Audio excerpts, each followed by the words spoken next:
Good morning students. तो nucleus का तो इंट्रोडक्शन हो गया बेटा। आप समझ गए कि न्यूक्लियस के अंदर में प्रोटॉन है और न्यूट्रॉन है। अरे वो डिस्कवरी वगैरह गोली मारो, मैंने भी बहुत मुश्किल से याद किया था। ठीक है, तो न्यूट्रॉन और प्रोटॉन मिलकर बनता है न्यूक्लियॉन। यानी न्यूक्लियस के अंदर में जो भी है उसे कुल मिलाकर क्या कहते हैं? न्यूक्लियॉन्स। ठीक है, अच्छा, मैंने आपसे एक सवाल पूछा था कि इलेक्ट्रोस्टैटिक रिपल्शन होने के बावजूद ये न्यूक्लियस के अंदर के प्रोटॉन्स इतने करीब कैसे हैं? यानी आखिर न्यूक्लियस का जो ऑर्गेनाइजेशन है, न्यूक्लियस का जो संगठन है, न्यूक्लियस के अंदर के न्यूक्लियॉन्स का जो बंधन है, वो इतना मजबूत कैसे है कि तोड़ दिया तो जापान में हिरोशिमा और नागासाकी में तबाही मच गया था। बिल्कुल सही बेटा, अगर न्यूट्रॉन को तोड़ दिया जाए, न्यूट्रॉन नहीं न्यूक्लियस, न्यूक्लियस को अगर तोड़ दिया जाए, समझे, इसको अगर तोड़ दिया जाए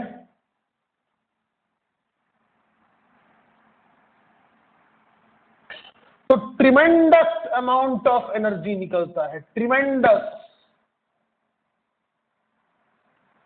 इतना कि सालों सालों तक पावर सप्लाई हो जाएगा किसी बसा बसाया शहर में।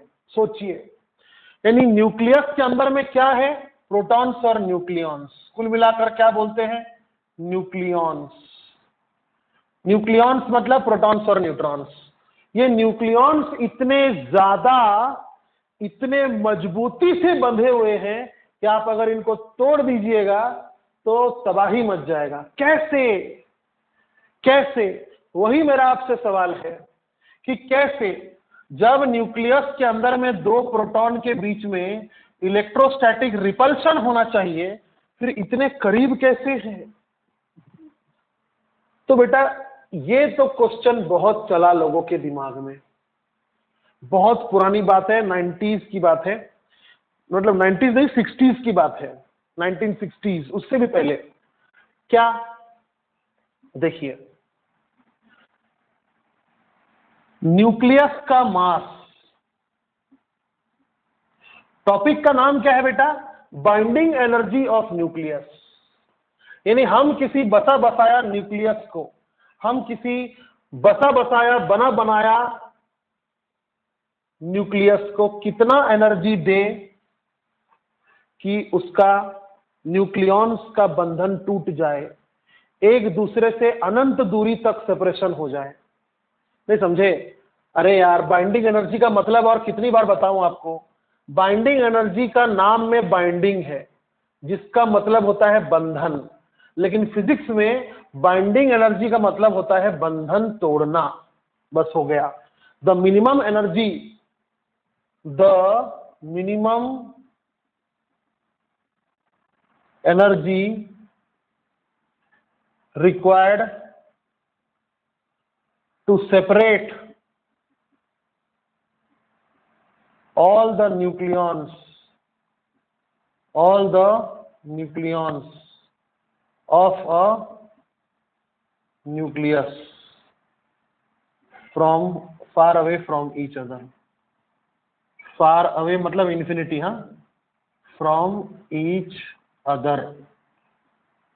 समझ तो गए होंगे आप। हाँ, अब देखिए क्वेश्चन समझे आप?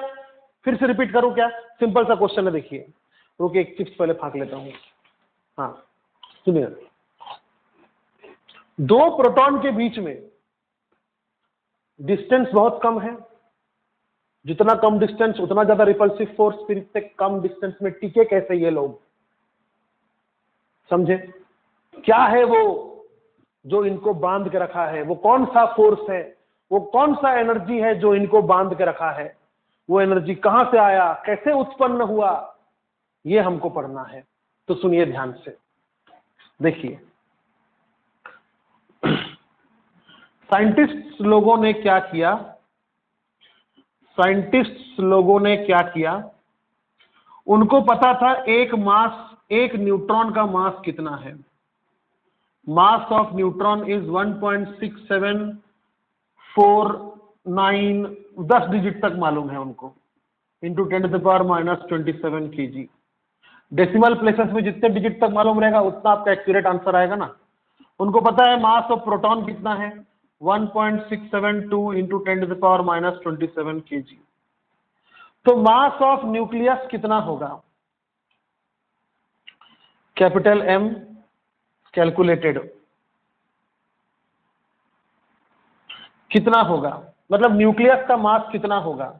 तो न्यूक्लियस के अंदर में क्या क्या है, Z नंबर ऑफ प्रोटॉन्स है और A minus Z number of neutrons है, और तो कुछ नहीं है फिलहाल। तो पूरा मास कितना होगा, एक प्रोटॉन का मास इंटू Z प्लस एक न्यूट्रॉन का mass into A minus Z। ठीक है, तो कैसे, एक प्रोटॉन का मास इंटू Z प्लस एक न्यूट्रॉन का mass into A minus Z, हो गया, और तो कुछ नहीं है। तो ये क्या हो गया, सॉल्व करेंगे तो क्या मिलेगा आपको, ऐसा करके क्या मिलेगा, मास ऑफ न्यूक्लियस। अरे यार नहीं समझा क्या, न्यूक्लियस के अंदर में प्रोटॉन से और न्यूट्रॉन से कितने, Z और A माइनस Z। एक प्रोटॉन का मास मालूम है, हाउ मालूम है, एक न्यूट्रॉन का मास मालूम है, हाउ मालूम है। तो टोटल मास नहीं निकाल सकते, नहीं निकाल सकते क्या टोटल मास, निकल गया टोटल मास, हो गया। सॉल्व करके कुछ आया होगा, किसी पर्टिकुलर एलिमेंट के लिए कुछ आया होगा, कितना आया, M कैलकुलेटेड आया, मान लो MCAL कितना आया, थोड़ा बड़ा लिखते हैं, कितना आया MCAL। किसी पर्टिकुलर एलिमेंट के लिए ये फॉर्मूला है मास निकालने के लिए। ठीक है, अब क्या किया, उसी न्यूक्लियस का मास वो मशीन से मेजर किया, ये पक्का करने के लिए, वेरीफाई करने के लिए। इट वॉज देन ऑब्जर्व्ड,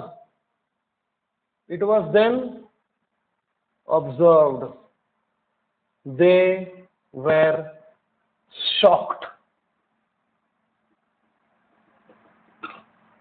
हो गए वो। 5 बार 6 बार रिपीट किया एक्सपेरिमेंट को, शॉक्ड, हर बार क्या हो रहा पता है, कैलकुलेटेड मास जो है ना वो ज्यादा आ रहा है ऑब्जर्व्ड मास से। नहीं समझे, मेरे शरीर का हर एक अंग, पूरा ब्लड, जो है टिश्यू फिशू जो है, सब का मास ऐड करके क्या मिलेगा, बाल वाल सब मिला के क्या मिलेगा, पूरे बॉडी का मास मिलेगा। मान लो निकला 80 kg,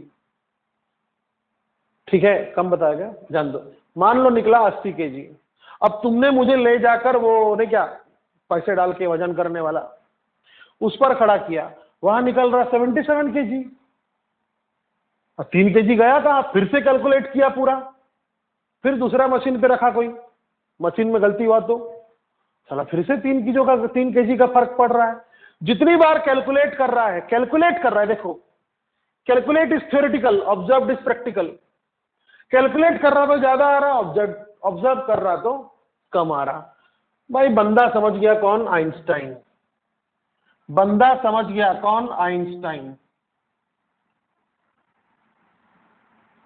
आइंस्टाइन समझ गए कि कुछ तो लोचा है, there is some difference in calculated and, सुनते जाइए, ऑब्जर्व्ड मास नोन एज, सुनते जाइए, मास डिफेक्ट। नाम कितना मस्त है, मास डिफेक्ट, डेल्टा M।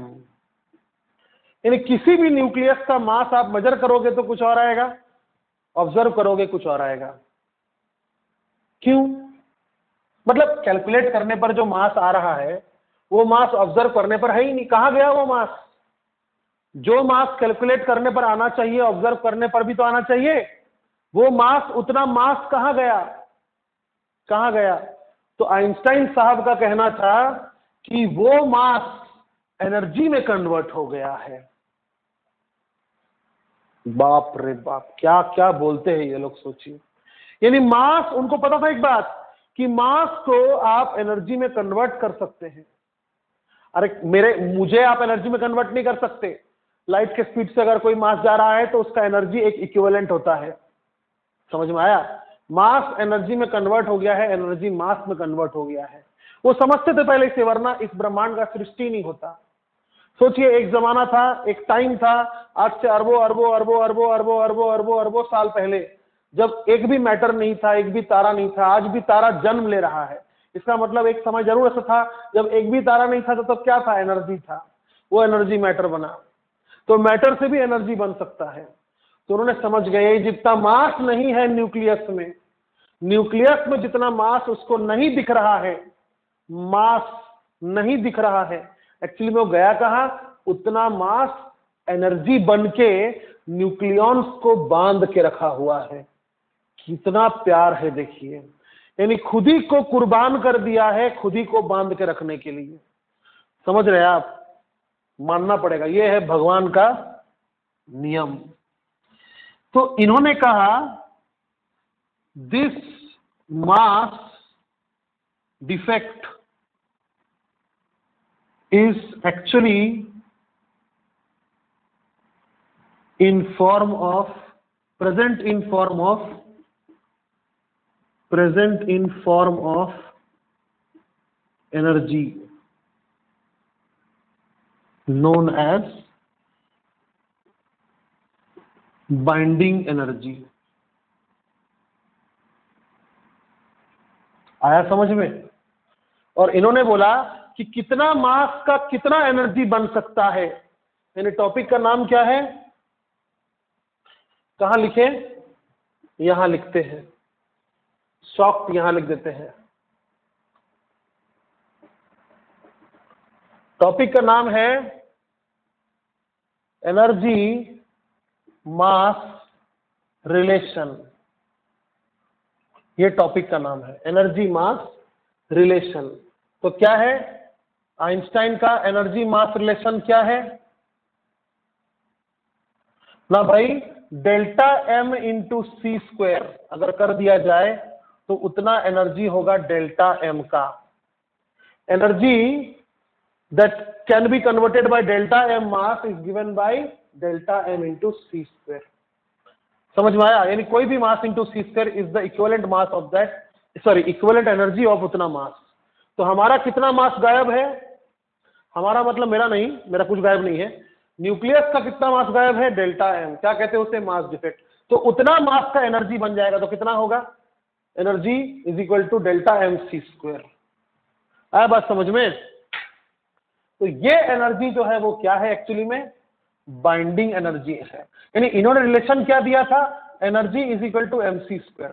तो ये फॉर्मूला अगर इस मास डिफेक्ट के लिए लगा दिया जाए तो बाइंडिंग एनर्जी निकलेगा कितना होगा? Delta M C square. अब बताइए डेल्टा एम कितना होगा? सिंपल है ना यार, कैलकुलेटेड मास माइनस ऑब्जर्व्ड मास। तो मान लो late observed mass be M. Observed मास मान लो एम है और कैलकुलेटेड मास तुम्हारे सामने है। तो बाइंडिंग एनर्जी का फॉर्मूला क्या होगा वो देखते हैं। क्या होगा? डेल्टा एम क्या होगा? कैलकुलेटेड ज्यादा है ना, तो कैलकुलेटेड माइनस ऑब्जर्व्ड। तो कैलकुलेटेड कितना है? Z into M P plus A minus Z into M N. ये हो गया कैलकुलेटेड, माइनस एम ये हो गया ऑब्जर्व्ड, ये हो गया delta M into C square. किस में आएगा आंसर? जूल में आएगा। आया समझ में? किस में आंसर आएगा? जूल में आंसर आएगा। ठीक है, ठीक है। तो समझ गए डेल्टा एम कितना होगा? बताइए डेल्टा एम कितना होगा? Delta M is mass calculated minus mass observed. ठीक है। अब थोड़ा मैं आपको न्यूमेरिकल करने के लिए इसके बारे में कुछ बताऊंगा, सुनिएगा थोड़ा ध्यान से, है ना। अभी तक जो बताया वो समझ गया कि नहीं समझ गया? मुझे लग रहा है ऐसा समझ गया होगा। दोबारा सुन लो, नहीं समझा तो टाइम ही टाइम है तुम्हारे पास, है कि नहीं। न्यूमेरिकल करने के लिए बात सुनो। क्या है न्यूक्लियस का मास? मैंने पहले ही बोला केजी में तो होता नहीं है। ठीक है, तो मान लो डेल्टा एम जो है ना इज गिवन इन AMU। मान लो मास डिफेक्ट जो है वो AMU में दिया हुआ है। क्या है क्वेश्चन में ना इस तरह सॉल्व नहीं करना पड़ता है, डायरेक्ट बोलता है कि इतना डिफेक्ट मास है, एनर्जी बताओ। डिफेक्ट मास जो है डायरेक्ट दे देता है, इस तरह आपको कैलकुलेशन नहीं करना पड़ता, पागल हो जाएंगे हम। ठीक है, तो डेल्टा एम अगर AMU में है, दिया हुआ है AMU में, if delta M, if in question, if in numerical delta m is given in AMU, जिसे हम U भी कहते हैं, बस U। ठीक है, then एनर्जी या binding energy in is equal to, नहीं समझे, binding energy is equal to formula क्या है, डेल्टा एम सी स्क्वायर। किसमें, जूल में। लेकिन ये डेल्टा एम काय में दिया हुआ है, AMU में दिया हुआ है, तो आपको केजी में कन्वर्ट करना पड़ेगा, नहीं करना पड़ेगा, कन्वर्ट करना पड़ेगा। फिर सी स्क्वायर मल्टीप्लाई करके आंसर काय में आएगा, जूल में आएगा। अब जूल में, जूल के लायक एनर्जी होता ही नहीं है, इलेक्ट्रॉन वोल्ट के लायक होता है। तो डायरेक्ट कन्वर्शन है कि एक AMU का एनर्जी, कॉरेस्पॉन्डिंग एनर्जी, स्पिनिंग मास,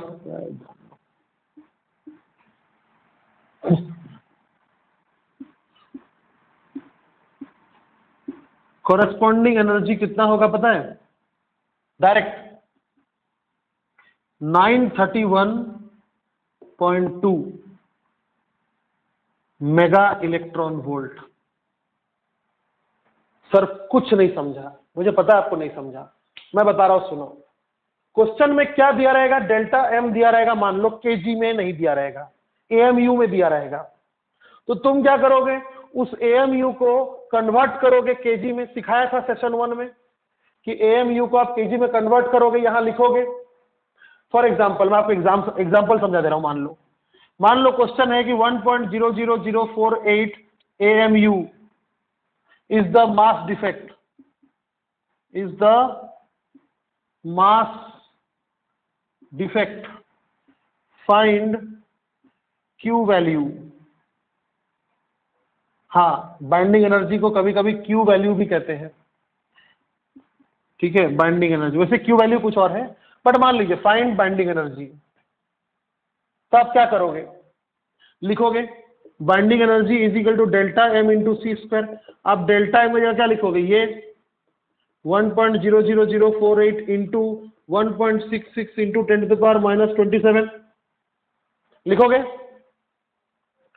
इंटू सी का स्क्वायर, सी कितना है 3 इंटू 10⁸ का स्क्वायर।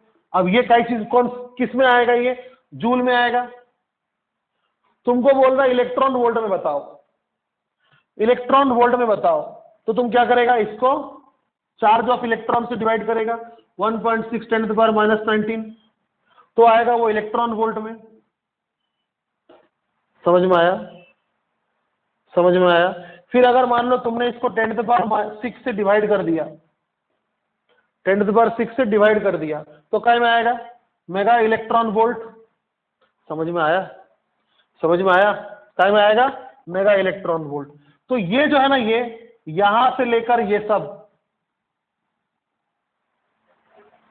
1.66 10⁻⁻27 3 इंटू 10⁸ का स्क्वायर 1.6 10⁻⁻19 10⁻6, ये सबको सॉल्व करके लिख दिया गया है कि एक AMU का एनर्जी कितना होगा, 931.2 मेगा इलेक्ट्रॉन वोल्ट।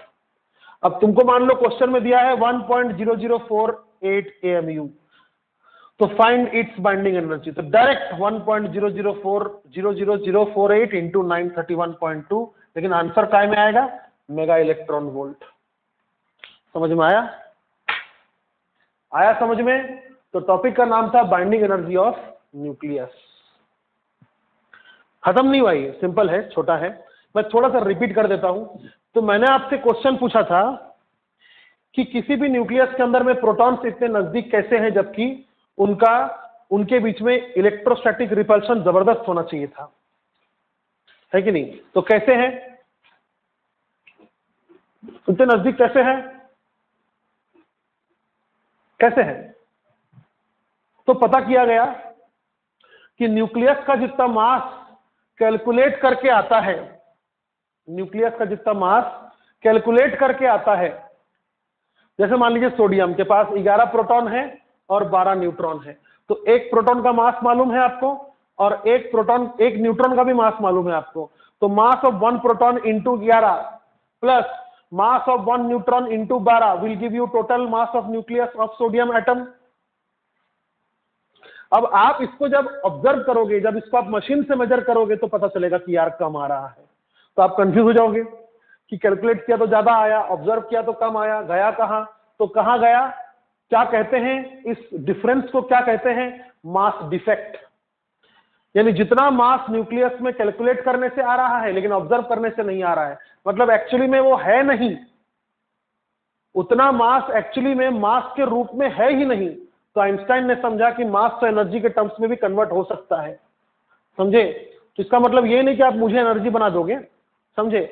तो मास एनर्जी के फॉर्म में होता है, तो कितना मास का कितना एनर्जी होगा, वो आइंस्टाइन का इक्वेशन है E = mc²।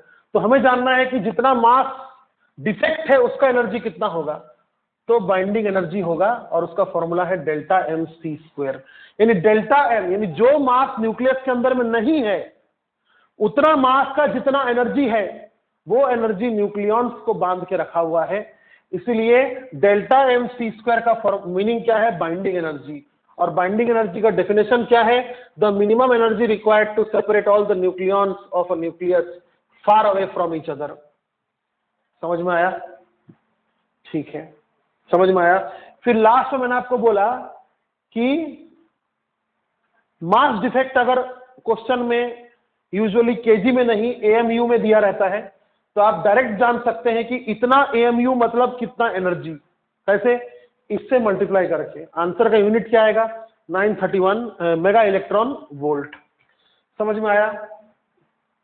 अब सुनिए, साइंटिस्ट लोगों को नजर में रखते हुए इस ब्रह्मांड का जरूरत, इस ब्रह्मांड का अनस्टेबिलिटी या फिर इस ब्रह्मांड का स्टेबिलिटी को मद्देनजर रखते हुए इससे ज्यादा इंपॉर्टेंट एक टॉपिक है, मतलब ये तो मेरे लिए बहुत इंपॉर्टेंट है। बाइंडिंग एनर्जी नहीं होता तो आज कुछ नहीं होता इस दुनिया में, क्योंकि न्यूक्लियॉन्स को बांध के रखने वाला एनर्जी ही सब कुछ है ना? हमें भी यही एनर्जी बांध के रखा है। आखिर हम भी एटम से बने हैं, हमारे एटम्स में भी न्यूक्लियस है। वो न्यूक्लियस अगर मान लीजिए अलग हो जाएंगे तो हम भी अलग हो जाएंगे, है कि नहीं? बहुत फालतू बात था, लेकिन समझ सकते हैं आप इसका कितना ज्यादा इंपॉर्टेंस है। तो बाइंडिंग एनर्जी से भी ज्यादा जरूरी एक बात है। ज्यादा घबराइए मत, कोई नया टॉपिक नहीं है। सर क्या है जल्दी बताइए। बता रहा हूं, ग्रीन कलर से मत लिखो सर, दिखता नहीं है।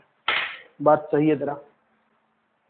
टॉपिक का नाम है बाइंडिंग एनर्जी। अरे फिर से वही लिख रहे हैं सर, अबे देखो तो सही। पर न्यूक्लियॉन, ये ज्यादा जरूरी है।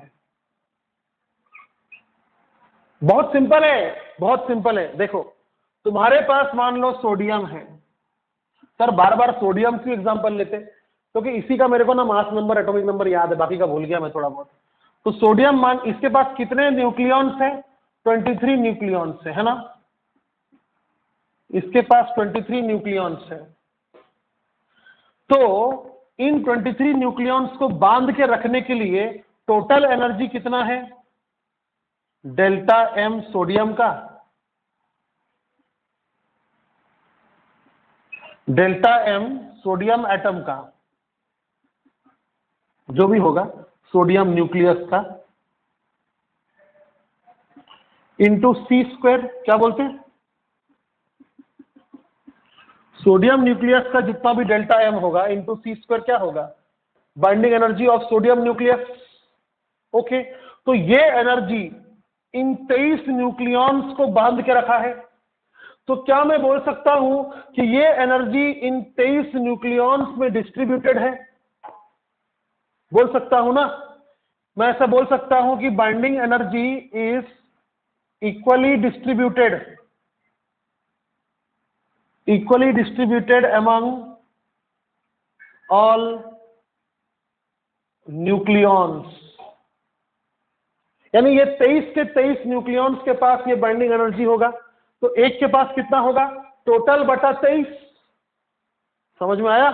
एक न्यूक्लियॉन के पास कितना होगा बाइंडिंग एनर्जी पर न्यूक्लियॉन, यानी बाइंडिंग एनर्जी बाई ए,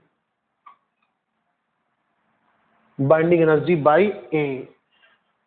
समझ तो गया सर, लेकिन आप जो इतना खुश होकर बोल रहे थे ये बहुत ज्यादा इंपॉर्टेंट है, ये बात नहीं समझा रहा हूं। देखो ठीक है, बाइंडिंग एनर्जी बहुत इंपॉर्टेंट है क्योंकि उसके बिना तो न्यूक्लियस का ही वजूद नहीं होता। लेकिन आप जो चैप्टर आगे पढ़ोगे, आगे क्या पढ़ोगे पता है आपको? आप पढ़ोगे न्यूक्लियस का रिएक्शन, जैसे न्यूक्लियर फ्यूजन, न्यूक्लियर फिशन।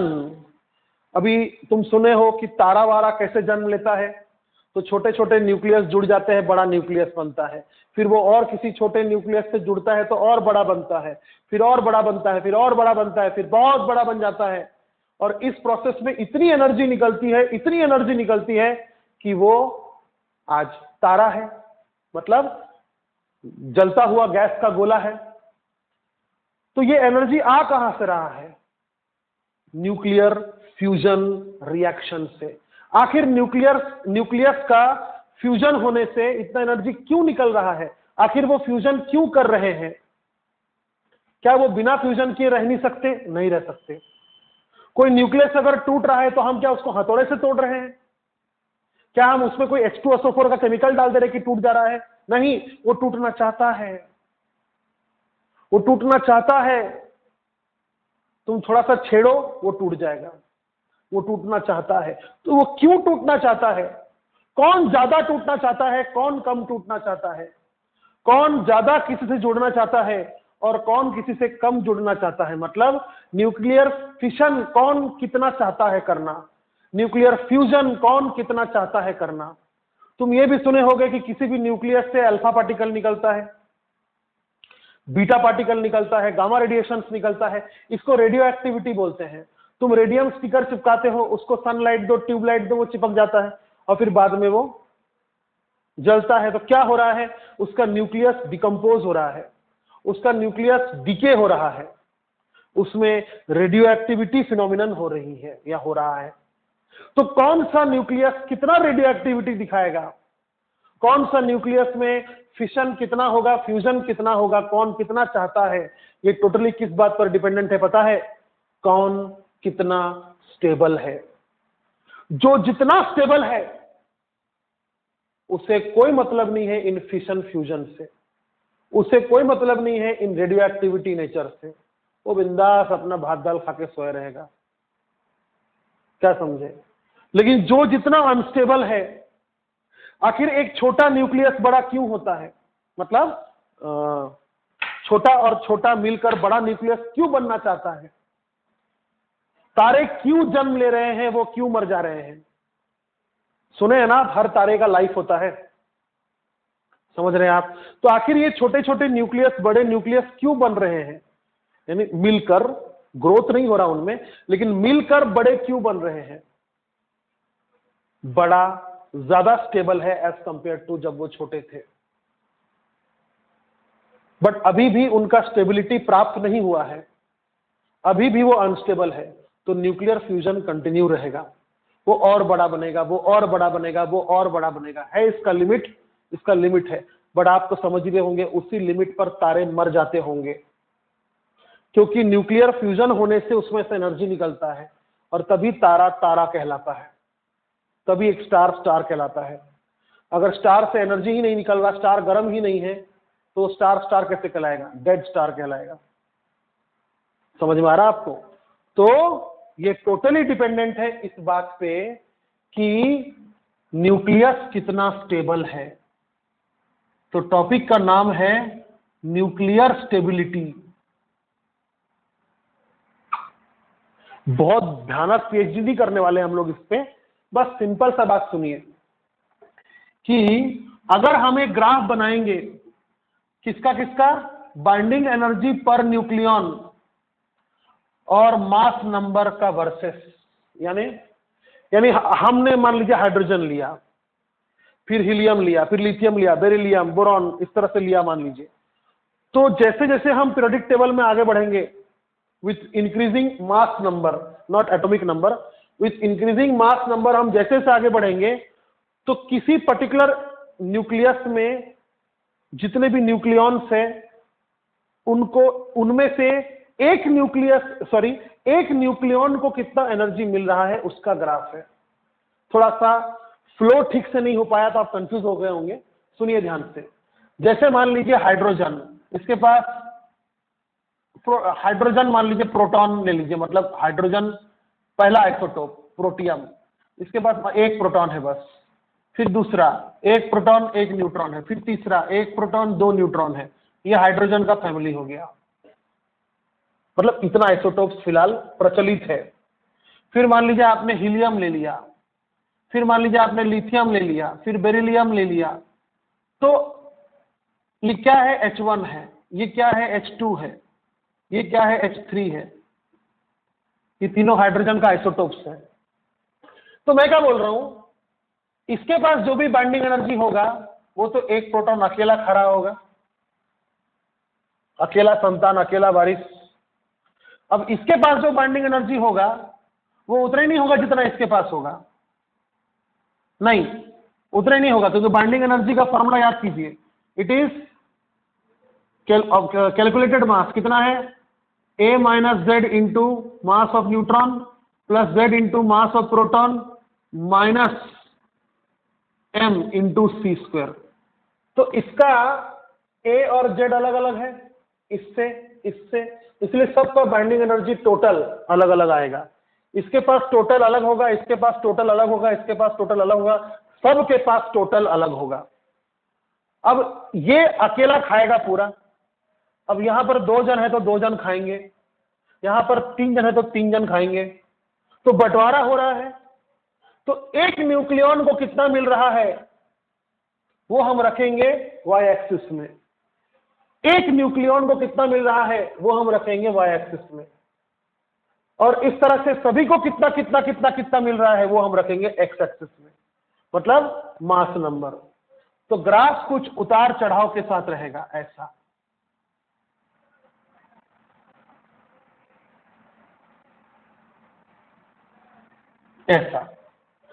अजीब सा ग्राफ आपको मिलेगा। समझ में आया, समझ में आया? तो ध्यान से देखिएगा, ये जो पोर्शन है इस पोर्शन का गहराई से आप थोड़ा सा देखिए क्या बोलना चाह रहा है। क्या बोलना चाह रहा है पता है, कि इस रीजन में with increase in mass number binding energy per nucleon is nearly constant. नहीं समझे? With increase in mass number इस रीजन में बाइंडिंग एनर्जी पर न्यूक्लियन लगभग लगभग कांस्टेंट है। तो यहां पर जो जो एलिमेंट्स गिरेंगे, इस रीजन में जो जो एलिमेंट्स गिरेंगे वो थोड़े बहुत स्टेबल होंगे, थोड़े बहुत स्टेबल। पूरा स्टेबल तो दुनिया में कोई नहीं है, मैं भी नहीं, आप भी नहीं। समझ में आया? और यहां पर सबसे जो ऊंचा है, पीक जिसको बोलते हैं पीक, वो इसका है। किसका पता? आयरन का। तो एक पॉइंट यहां निकल गया कि iron is most stable among these, या लीस्ट अनस्टेबल लिखिए, लीस्ट अनस्टेबल अमंग ऑल। समझ में आया? तो क्या देखने को मिल रहा है, जब हम देखिए बात क्या है, सुनिए। न्यूक्लियस इज, ये सबसे इंपॉर्टेंट लाइन है, सुनिएगा। न्यूक्लियस इज मोर स्टेबल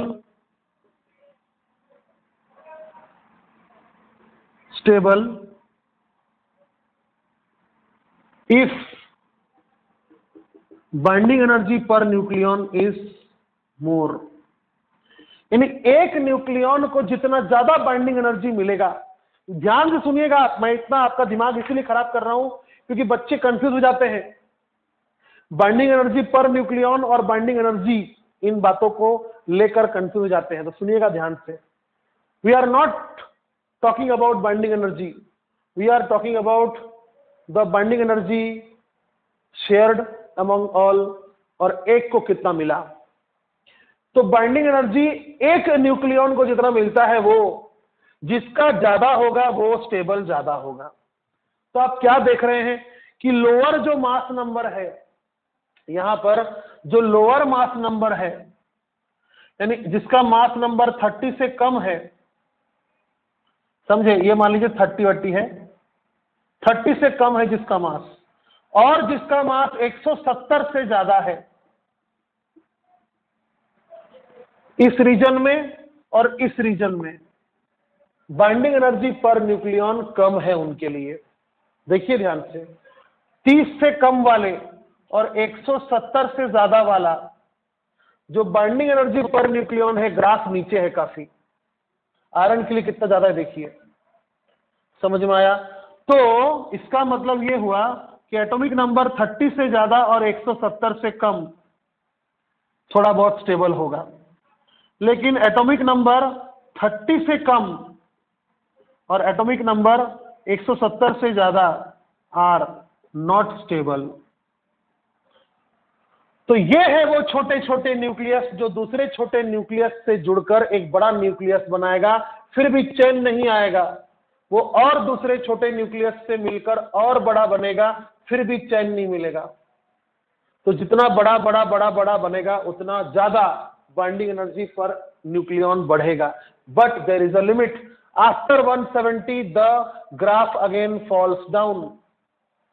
तो ये बड़े बड़े एलिमेंट का जगह है, ये वो जगह है जहां पर हेवियर न्यूक्लियस का पोजीशन है। तो वहां पर क्या होगा, बड़े बड़े न्यूक्लियस क्या करेंगे, टूट जाएंगे और छोटे बनेंगे। नहीं समझे, छोटे वाले जुड़ेंगे तो इस रीजन में आ सकते हैं स्टेबल होने के लालच में, और बड़े वाले अगर टूटेंगे तो छोटे बनेंगे तो इधर आएंगे, समझे। तो इसीलिए, समझ गए आप, इससे ज्यादा मेरे पास बोलने के लिए शब्द नहीं है, आप समझ गए होंगे। क्या समझे बोलिए तो, न्यूक्लियस कितना स्टेबल है, न्यूक्लियस न्यूक्लियर रिएक्शंस और रेडियो एक्टिविटी कितना दिखाएगा, जो आप बाद में पढ़ने वाले हैं, वो कितना शो करेगा, ये टोटली डिपेंडेंट है कि वो कितना स्टेबल है। वो कितना स्टेबल है, ये टोटली डिपेंडेंट है कि बाइंडिंग एनर्जी पर न्यूक्लियन कितना है। जितना ज्यादा बाइंडिंग एनर्जी पर न्यूक्लियन, उतना ज्यादा स्टेबिलिटी, समझे। तो आपने देखा, ये एक एक्सपेरिमेंटल ग्राफ है, आपने देखा कि 30 से कम, जिसका मास नंबर 30 से कम है, उसका बाइंडिंग एनर्जी पर न्यूक्लियन कम है, और जिसका मास 170 से ज्यादा है, उसका भी बाइंडिंग एनर्जी पर न्यूक्लियन कम है। तो ये जो छोटे छोटे न्यूक्लियस हैं, ये न्यूक्लियर फ्यूजन शो करेंगे। अबे पहले ही छोटा और कितना टूटेगा, वो तो जुड़ेगा ना, पहले ही छोटे छोटे हैं, क्या तोड़ेगा तुम उनको। तो वो जुड़ जुड़कर बड़े बनेंगे। कैसे बनेंगे, पढ़ेंगे, आराम से पढ़ेंगे। और ये बड़े वाले जो है वो टूट टूट कर छोटे बनेंगे। यानी दोनों का इच्छा क्या है कि मैं इस रीजन में लाई करूं। समझ में आया, समझ में आया, पक्का। तो जितना पढ़ाया उसको पढ़ो। मैं तो बोलता हूं आप सेशन 1 दोबारा देखो, मजा आएगा। आधा घंटा दे नहीं सकते क्या, दोबारा देखो, और फिर सेशन 2 को दोबारा देखो। यानी सेशन 1 सेशन 2 को 2 बार देखो। बेटा अच्छे से पढ़ो, ये सब बहुत मजेदार चीज है। और इससे जब न्यूमेरिकल आएगा ना बेटा, नीट और जेडब्ल्यू में, ऐसे ऐसे ऐसे सॉल्व करोगे पार्ट पार्ट। ये मॉडर्न फिजिक्स है, ये सबसे इजी यूनिट है। बस थ्योरी दिमाग में अच्छे से स्टोर होना चाहिए। अगर तुम्हारा दिमाग में अच्छे से थ्योरी स्टोर्ड है, तो जेडब्ल्यू, नीट सब हल्के फुल्के हैं। धन्यवाद।